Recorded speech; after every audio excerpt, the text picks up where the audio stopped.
warahmatullahi wabarakatuh. Perkenalkan, nama saya Wulandari dengan NIM 23650040 dari kelas A. Di sini pada mata kuliah Cybercrime dan Cyberlaw pada tugas kedua, saya akan mereview pengaturan cybercrime dalam hukum positif di Indonesia. Baik, langsung saja. Materi ini membahas secara menyeluruh bagaimana kejahatan cyber atau cybercrime diatur dalam sistem hukum positif Indonesia sebelum diberlakunya Undang-Undang Informasi dan Transaksi Elektronika UU ITE. Pembahasan mencakup dasar hukum yang digunakan, bentuk-bentuk kejahatan cyber, peran lembaga teknis, serta kendala penegakan hukum yang dihadapi. Pertama, capaian pembelajaran. Melalui materi ini, mahasiswa diharapkan mampu memahami regulasi cybercrime sebelum UU ITE, menganalisis penerapan KUHP dalam kejahatan cyber, serta mengetahui peran lembaga pendukung dan tantangan penegakan hukum di bidang cyber. Kedua, regulasi sebelum UU ITE.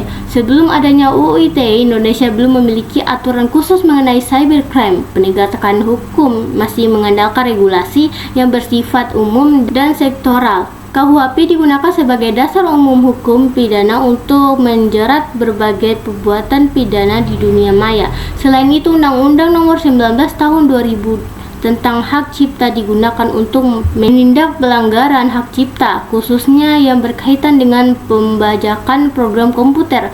Undang-Undang Nomor 36 Tahun 1999 tentang telekomunikasi menjadi dasar hukum untuk menjerat perbuatan akses ilegal terhadap jaringan dan layanan telekomunikasi. Sementara itu, Undang-Undang Nomor 15 Tahun 2000 tentang tindak pidana pencucian uang digunakan dalam kasus cybercrime yang melibatkan aliran dana ilegal.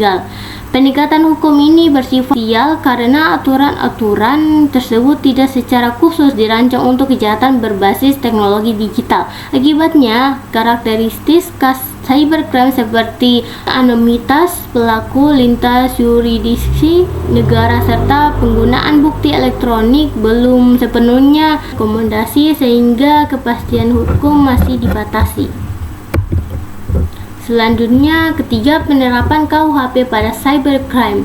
KUHP digunakan untuk menjerat pelaku cybercrime dengan pendekatan analogi perbuatan, yaitu menyamakan tindakan kejahatan di dunia maya dengan tindak pidana konvensional yang telah diatur sebelumnya. Beberapa pasal KUHP yang sering digunakan antara lain pasal 303 untuk penjudian online, pasal 282 untuk pornografi berbasis website, pasal 406 untuk perusakan sistem atau tindakan deepfake website, serta pasal 262 tentang pemalsuan surat yang juga diterapkan pada pemalsuan data, termasuk data kartu kredit. Pendekatan ini memungkinkan aparat penegak hukum tetap dapat melakukan penindakan terhadap pelaku cybercrime. Namun, penerapan KUHP memiliki keterbatasan karena undang-undang delik yang diatur dalam KUHP tidak sepenuhnya sesuai dengan modus operasi kejahatan cyber yang berbasis teknologi informasi. Akibatnya penafsiran pasal seringkali bergantung pada analogi hukum yang berpotensi menimbulkan beberapa persepsi dan ketidakpastian hukum.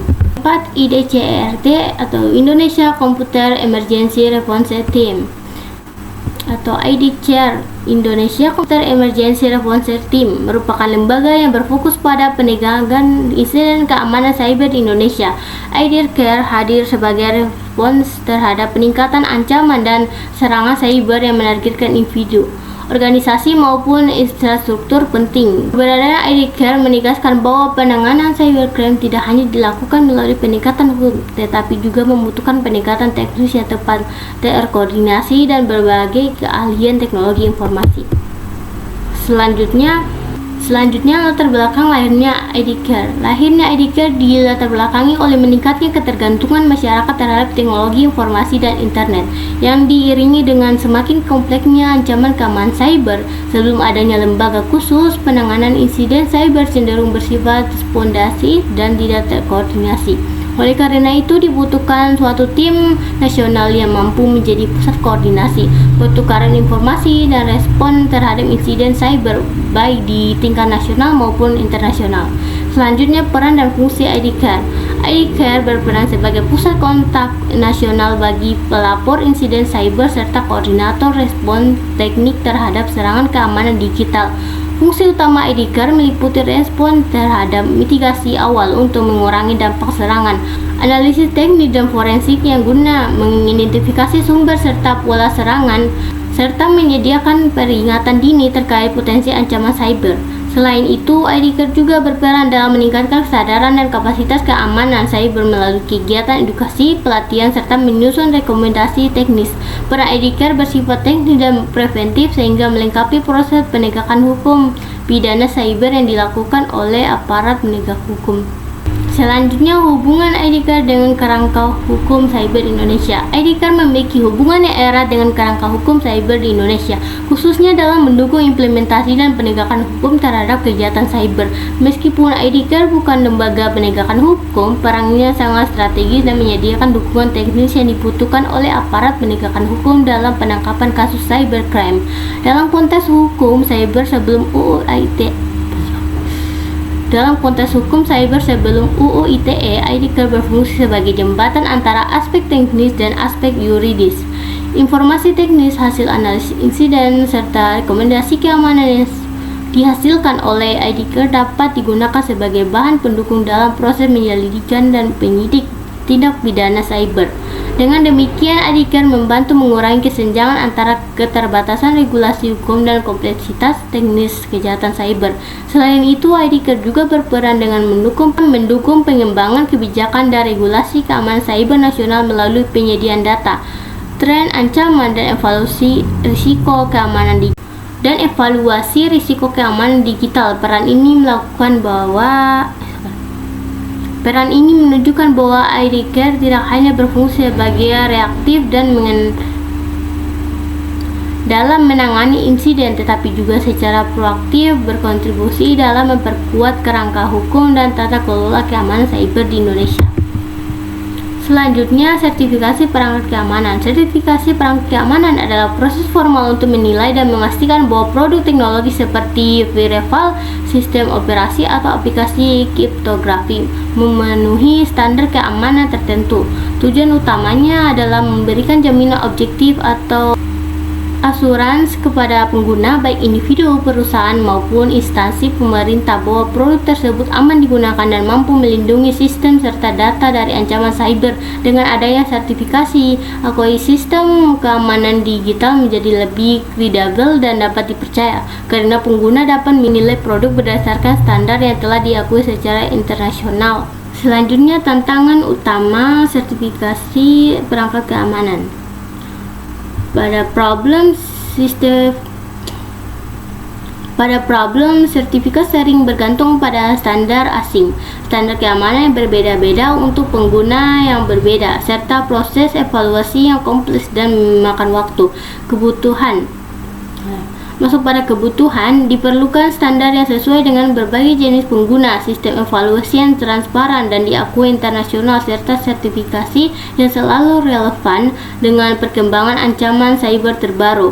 Masuk pada contohnya, salah satu contohnya yaitu kanan kriteria ISO 15408, standar internasional untuk menilai keamanan produk TI. Selain itu, ada standar nasional yang disesuaikan dengan kebutuhan lokal dan evaluasi tambahan untuk perangkat kritikal seperti sistem militer atau pemerintahan. Dengan demikian, problem, kebutuhan, dan contoh-contoh tersebut, sertifikasi perangkat keamanan bukan sekedar formalitas, tetapi alat penting untuk menjaga kepercayaan pengguna dan keamanan digital secara menyeluruh. Selanjutnya, analisis kendala penegakan hukum cybercrime di Indonesia. Penegakan hukum terhadap cybercrime menghadapi berbagai kendala kompleks. Salah satu kendala utama adalah kesulitan membuktikan elektronik, mengingat bukti digital bersifat mudah diubah, disalin atau dihapus. Selain itu, masih terdapat beberapa penafsiran hukum antara aparat penegak hukum akibat belum adanya peraturan khusus pada masa sebuah UU ITE. Kendala lainnya adalah keterbatasan kemampuan teknis dan sumber daya manusia dalam bidang teknologi informasi, serta kompleksitas kasus cybercrime yang sering kali bersifat lintas negara. Kondisi ini menuntut adanya kerjasama internasional dan pendekatan multidisiplin agar penegakan hukum dapat berjalan secara efektif. Selanjutnya, solusi untuk penegakan hukum cybercrime. Upaya menyelesaikan masalah bukti digital, perbedaan pemahaman hukum, keterbatasan kapasitas aparat, dan kerjasama lintas negara melalui standarisasi prosedur forensik, pelatihan terpadu, laboratorium teraktivitas, alat dan ahli forensik, serta mekanisme kerjasama internasional yang jelas. Selanjutnya, kendala pembuktian elektronik. Upaya menyelesaikan masalah bukti digital, perbedaan pemahaman hukum, keterbatasan kapasitas aparat, bekerja sama lintas negara melalui standarisasi prosedur forensik, pelatihan terpadu, laboratorium terakreditasi, ahli forensik, serta mekanisme kerjasama internasional yang jelas. Selanjutnya, standarisasi prosedur forensik digital. Salah satu kendala utama adalah kebutuhan akan prosedur forensik digital yang terstandarisasi. Hal ini mencakup peraduan lengkap mulai dari penyitaan perangkat elektronik, pembuatan salinan forensik yang utuh, hingga dokumentasi rantai penyimpanan bukti can of chest today agar tidak dapat disanggah di pengadilan. Proses ini harus dilakukan secara konsisten dan terdokumentasi dengan baik sehingga bukti digital tetap sah dan diterima di persidangan. Selanjutnya, laboratorium dan ahli forensik tersertifikasi. Selain prosedur, laboratorium forensik yang terakreditasi sangat penting untuk memastikan analisis bukti digital. Laboratorium bersertifikasi misalnya sesuai standar ISO IEC 17025 mampu melakukan analisis bukti digital, malware, dan jejak aktivitas tersembunyi secara ilmiah sehingga hasilnya sah di pengadilan. Di sisi lain, dibutuhkan juga ahli forensik digital yang tersertifikasi dan komponen dapat bertindak sebagai saksi ahli expert witness untuk menjelaskan temuan teknis secara jelas kepada aparat hukum, jaksa maupun hakim. Selanjutnya, perbedaan perspektif hukum. Kesulitan berikutnya muncul dari perbuatan perspektif hukum terkait bukti elektronik. Undang-undang ITE seringkali bersifat abstrak sehingga perlu diterjemahkan menjadi juplak atau paduan teknis yang operasional, termasuk menentukan jenis bukti yang relevan dan langkah-langkah yang harus diambil. Pelatihan bersama antara para jaksa dan hakim penting untuk menyamakan pemahaman soal cybercrime, pasal-pasal yang berlaku, dan pembuktian yang benar. Selain itu, urusan jurisprudensi acuan landmark case dapat dikembangkan secara standar menafsirkan yang bisa dijadikan rujukan di seluruh tindak pengadilan. Selanjutnya, kapasitas aparat penegakan hukum.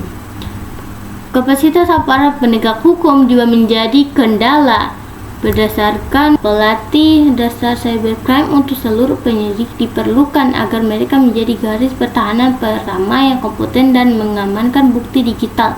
Dukungan anggaran khusus untuk alat forensik termasuk perangkat keras dan lunak seperti NCAS, FTK atau Cyberthreat sangat penting agar investigasi berjalan efektif. Selain itu, kementerian dengan universitas dan komunitas hacker memungkinkan aparat mendapat akses dapat pengetahuan metode terbaru, misalnya melalui program magang atau bounty, sehingga kemampuan teknis mereka tetap mutakhir. Selanjutnya, lintas jurisdiksi. Kendala terakhir berkaitan dengan aspek lintas jurisdiksi. Banyak kasus cybercrime melibatkan pihak atau server di luar negeri sehingga memerlukan dasar hukum untuk kerjasama di internasional. Ratifikasi konferensi Budapest memberikan fondasi hukum bagi pengumpulan bukti dan tidak menyediakan lintas negara. Di tingkat nasional, pembentukan tim sukses mutual legal assistance atau MLA di Kejaksaan Agung berfungsi sebagai single point of contact untuk menangani permintaan dan bantuan hukum timbal balik secara cepat dan efisien. Selain jalur formal, jalur informasi antara CERT atau Computer Emergency Response Team memungkinkan pertukaran informasi teknis secara cepat, misalnya untuk melacak sumber serangan atau memblokir data berbahaya sebelum proses hukum formal dapat dilakukan. Secara keseluruhan, kendala pembuktian elektronik bukan hanya masalah teknis atau hukum yang semata, tetapi merupakan kombinasi dari prosedur, kapasitas manusia dan institusi, serta kerjasama internasional yang sangat diintegrasikan agar bukti digital dapat diterima secara sah di pengadilan. Baik, pada kesimpulannya, cybercrime merupakan kejahatan modern yang menuntut pendekatan hukum dan teknis secara terpadu. Sebelum adanya UU ITE, penanganan cybercrime di Indonesia masih mengandalkan regulasi konvensional yang memiliki keterbatasan. Oleh karena itu, penguatan regulasi peran etika serta peningkatan kapasitas penegakan hukum menjadi faktor penting dalam menjaga keamanan dan ketahanan cyber Indonesia. Itulah review materi saya. Bila ada salah kata mohon dimaafkan. Saya akhiri dengan ucapan wabillahi taufiq wal hidayah. Wassalamualaikum warahmatullahi wabarakatuh.